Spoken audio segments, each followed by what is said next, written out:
Hi everyone, we're Raiders Thrive and we're back. I'm Ms.R. I'm here with Mr. A and Crystal. So before we get into our topic, we do a check-in. So how were you? How were you both this past week? An amazing week. The weather, although the weather's getting cold, I think I just felt more energized this week. I started working out again. Even though we're in the lockdown in Toronto, I bought some personal dumbbells, so I've been feeling energized. I'm super excited to be here. Oh, good. Crystal? I'm feeling good. I'm feeling glad that we've made it almost to the end of November. Getting lots of stuff done. It's American Thanksgiving, but this to me is like almost like that send off to Christmas coming, and all the Christmas things are happening, and I put up my tree, and it's an exciting time. It's an exciting time. And we will be putting up the tree here at school tomorrow. Well, we did. We're just going to decorate it tomorrow. Yeah. Yes, and I don't know if you noticed the lights, but I've got them changing today. Like twinkling? Yeah, so it goes from white lights to the colored lights to the white lights to the colored lights. Oh, that's nice. So it's nice and pretty. So I've been okay too. It's been a busy week. I didn't think life would be very busy in these times. But, for those who work, you always find work. There's always ways to stay connected, and we really need to do that. So today's question, my friends, comes from a grade 9 student. My friend won't get help. What do I do? And I know this is a common question because some of you get really worried about your friends and you don't know what to do. So sometimes we get this question. So we're going to address it here. So I throw it out to Mr. A and Crystal. How would you... I'll go second today. Okay, you'll go second. Oh, I was waiting for you because I'm like, oh, he always has so much to say, which is awesome. I think that I would have to, kind of explore that. My friend gets help, or if my friend needs help and I don't know what to do, like what exactly is it that they need help with? Are we struggling with personal things in our personal life? Are we struggling with things that are going on at school? Are we struggling with, our relationships? Like what exactly is it that, your friend needs help with? And so I always say we need to ask a lot of questions. However, you need to be prepared to ask those questions because, it's kind of a loaded question. You really don't know what you're going to get when you do ask. So if you are prepared to ask those questions, I would do so, but you need to be ready for some of the information that you're going to get, because if you have a friend who's at risk, who's not safe, I'm not a secret keeper. And so I'm always honest with my friends. And I'm like, listen, like if you tell me things that, put you at risk, I care about you too much to not keep those types of secrets. So I think that, I would have to explore that question a little more and just kind of see, where it kind of takes me and decide, which direction I'm going to go with respect to answering that question. If I can jump in, Mr. A, I just want to follow up with something that Crystal said, and I always say this to students. Because any student can come see me, I don't need special permission. I always say, yes, I keep your secrets. It's in confidence.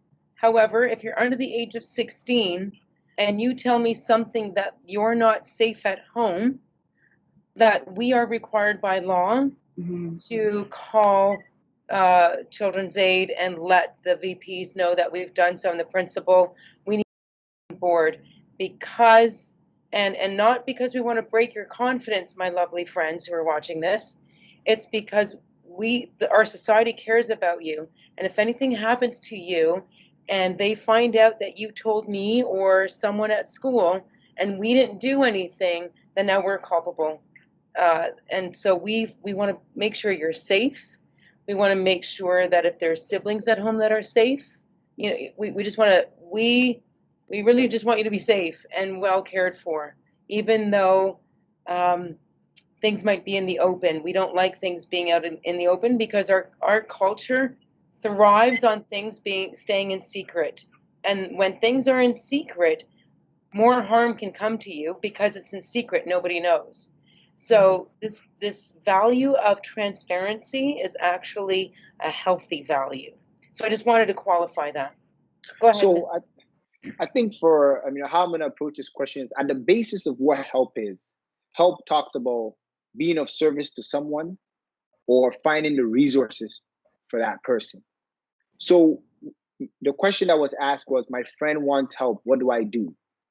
So how can you be of service to that person, you know, within your capacity? Because for the person to lean on you, there's already an assumption.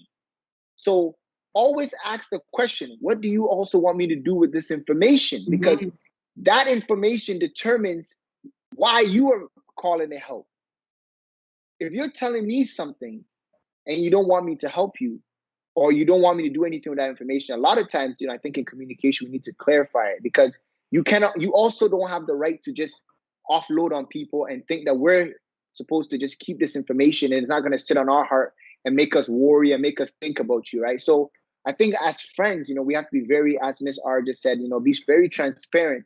And the expectation is that if I am telling you something, it's also because I want you to do something about it, or I'm looking into you to maybe give me advice. And there's many different things that comes with help, whether it's you're advising them, whether it's you're the one connecting them, whether it's you're the one telling somebody else, which is the resources, and then pulling in other resources to help the individual. But what I really want is for you to get closer to defining what helping your friends really mean.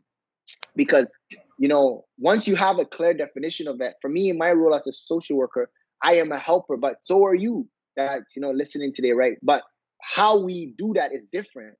Because for me, I have laws, I have, legalities in terms of how I support, and I work within an educational mandate. But for you as a friend, some of those laws are, the expectations you should have on your relationships with people, right? Similar to parents, it's expectations. When you're put in a caregiver role, help looks also different. So if you're a big sibling, that also looks different if your younger sibling comes and tells you something. So I want you to really define what your relationship is with that individual. And if they're sharing something with you, know that within that relationship, there also comes responsibilities. And I think that's what brings clarity to the question that you're asking.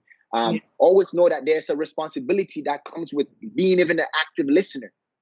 Because if somebody's telling you something, why are they telling you this? Always be able to ask yourself that question, because if you're a person that just keeping secrets for people, then you are also carrying a lot of weight on your chest, which sometimes doesn't help you, because then you're going to also deal with the guilt and all these things, right? So be very clear with your friends and always articulate with them, I'm your friend, I'm here to listen to you, right? But if you're telling me something that's going to make me feel burdened, I have to tell you that I have to share with somebody else.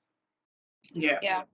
There's a quote that I like to throw around from time to time. It's from an early church father, and it's not exactly the same quote, but it's the glory of God is the person fully alive. And whatever's keeping us from being fully alive, then we're not really living according to our true nature. So, and I would reiterate what Crystal said. It depends what help the friend needs but won't get. Is it a mental health issue?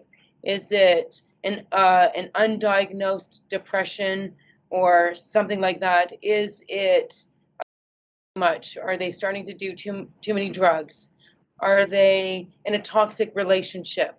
Are they being abused or harassed or bullied at work or at school? Like all of these, yes, we need help for, but we have to figure, like they each require a different path. Similar, but different. So what can you do as the friend if they won't get help? Well, one, it depends what it is. Two, like if it's mental illness, maybe print up stuff from the CAMH website. We're going to be updating our Raiders Thrive bookmark with all the resources. Maybe highlight these resources to your friend and say, you know what, there's no shame in reaching out for help. Maybe it's what you say. There's no shame in reaching out for help, right? Reinforcing that, helping them realize there's no stigma in getting help, right? That's what prevents a lot of people from getting help. They don't want the stigma attached to it. So as a friend, you could help remove the stigma and just normalize it. Hey, you know what? When I have a bad day, I go see so-and-so, or I go see Crystal, or I go see Ms.R. And you know what? They give me a nice pep talk and I get on with my day, right? Mhm. Normalizing that. If it's substance abuse, if it's they're starting to drink too much, maybe have them come over, but try dry events. You know what? We don't really need to drink so much to have a good time.